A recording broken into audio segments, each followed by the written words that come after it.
Hi hello नमस्कार, मी सुप्रिया आणि तुम्हा सर्वांचं स्वागत आहे आपल्या एका नवीन व्हिडिओमध्ये। रोजचा स्वयंपाक करताना किंवा टिफिनसाठी भाजी बनवताना आपल्याला कमी तामझाम असलेली साधी सिंपल रेसिपी हवी असते आणि ती त्याचबरोबर एकदम टेस्टी देखील व्हायला हवं असतं। अशाच पद्धतीने मी एक सिरीज घेऊन आलेली आहे, ती म्हणजे रोजचीच भाजी, ती पण अगदी सोप्या पद्धतीने कमी वेळात आणि कमी तामझाम होता। आता चला तर वाटाणे आहेत, जे हिरवे वाटाणे असतात ते भिजत ठेवून त्याची भाजी आज आपण बनवणार आहोत। आता ही भाजी तुम्ही पातळ रस्सा भाजी किंवा साधी टिफिनसाठी सुक्की भाजी देखील बनवू शकता। आता दोन्ही देखील कशा बनवायच्या हे मी तुमच्यासोबत आज शेअर करणार आहे। त्यासाठी कुकरमध्ये थोडंसं तेल गरम करून घेतलं, जिरं मोहरी आणि कढीपत्त्याची फोडणी देऊन घेतली। जर तुमच्याकडे असेल तर आलं लसणाची पेस्ट टाकू शकता किंवा लसूण टेचून देखील टाकू शकता। त्याचबरोबर एक मीडियम साईजचा कांदा घेतला, तो देखील या तेलामध्ये खरपूस भाजून घेतलेला आहे। त्यानंतर एक मीडियम साईजचा टोमॅटो, तो देखील यामध्ये टाकून घेतला। थोडीशी बारीक चिरलेली कोथिंबीर टाकून घेतली आणि आता हे मिक्स करून घेऊयात। आपल्याला बेसिकली टोमॅटो सॉफ्ट झाला ना की भाजीला खूप छान एकसंधपणा येतो आणि टोमॅटो असा जास्त वेगळा दिसत नाही, भाजी वेगळी अशी दिसत नाही। त्यासाठी काय करायचं, आता आपण सुके मसाले टाकून घेऊयात। हिंग टाकून घेतलं पाव चमचाभर, अर्धा चमचा हळद पावडर, रेग्युलर लाल तिखट जे तुम्ही वापरतात ते, आणि त्याचबरोबर 1 चमचा गोडा मसाला। आता कडधान्य आहे, उसळ बनवायची असेल तर तुम्ही गोडा मसाला नक्कीच वापरू शकता, टेस्ट खूप छान लागते। त्याचबरोबर चवीनुसार मीठ टाकून घेतलं, मिक्स करून घ्यायचं आणि टोमॅटोला सॉफ्टपणा पटकन यावा त्यासाठी काय करायचं, आणि मसाले जळू नयेत यासाठी थोडंसं पाणी टाकून घ्यायचं। आता मी थोडंसं पाणी टाकून घेते, हे पाहू शकता। जवळपास 1 चमचा मी यामध्ये मोठा 1 चमचा पाणी टाकून घेतलं।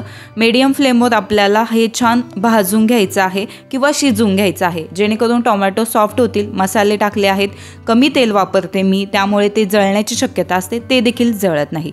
छान टोमॅटो सॉफ्ट झाले की त्यानंतर यामध्ये 2 चमचे दाण्याचा कूट टाकून घ्यायचा आणि आता हे मिक्स करून घ्यायचं आहे। आणि त्याचबरोबर आता जे वाटाणे आहेत मी भिजत ठेवलेले होते रात्रभर, त्यातील पाणी काढून घेतलं, स्वच्छ धुवून घेतले आणि ते वाटाणे यामध्ये टाकून घेते। मीठ आपण याआधीच वापरलेलं आहे।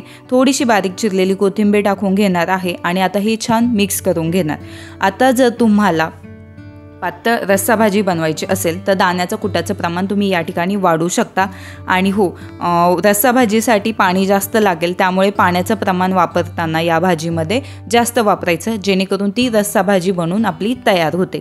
आता आपल्याला टिफिनसाठी सुक्की बनवायची, त्यामुळे मी बेताचंच पाणी यामध्ये वापरणार आहे। आणि जवळपास वाटाणे आहेत त्याच्या थोडंसं वरती इतपत मी हे पाणी ठेवलेलं आहे। छान हाय फ्लेमवर एक उकळी येऊन देणार आणि वाटाणे कितीही जरी आपण भिजत ठेवले तरी शिजण्यासाठी टाइम लागतो, त्यामुळे जवळपास 5 ते 6 शिट्टी मी या ठिकाणी करून घेणार आहे, म्हणून पाणी थोडंसं जास्त वापरलेलं आहे। एक उकळी आली की त्यानंतर झाकण लावायचं। हाय फ्लेमवर 1 शिट्टी, पुढील 5 ते 6 शिट्ट्या आपण मीडियम टू लो फ्लेमवर घ्यायच्यात, जेणेकरून वाटाणे मस्त असे मऊसूत शिजले जातात। आता कुकरची वाफ देखील गेलेली आहे आणि हे पाहू शकता यामध्ये पाणी राहिले। आता आपल्याला रस्सा भाजी तर नको आहे, आपल्याला सुक्की भाजी हवं आहे, त्यामुळे मी गॅस चालू केलेला आहे आणि आता गॅसवर हा वाटाण्यातलं पाणी मी कमी करून घेणार आहे। आणि त्याचबरोबर एकसंधपणा यावा किंवा पातळ रस्सा भाजी असेल तर थोडासा दाटसरपणा यावा यासाठी वाटाणे जे आहेत ते चमच्याच्या साहाय्याने असे मॅश करून घेते, जेणेकरून रस्सा भाजी जर असेल किंवा सुक्की भाजी असेल तरी वाटाणे असे वेगवेगळे होणार नाहीत आणि रस्सा भाजी असेल तर दाटसरपणा येईल, त्यासाठी असं मॅश करून घेते। आणि तुम्ही पाहू शकता अशा पद्धतीने आपला हा जो वाटाणा आहे बनवून तयार झालेला आहे। रस्सा मी कमी करून घेतला आणि एकदम सुक्की भाजी आपली तयार झाली। रेसिपी आवडली असेल तर नक्की ट्राय करा आणि चॅनल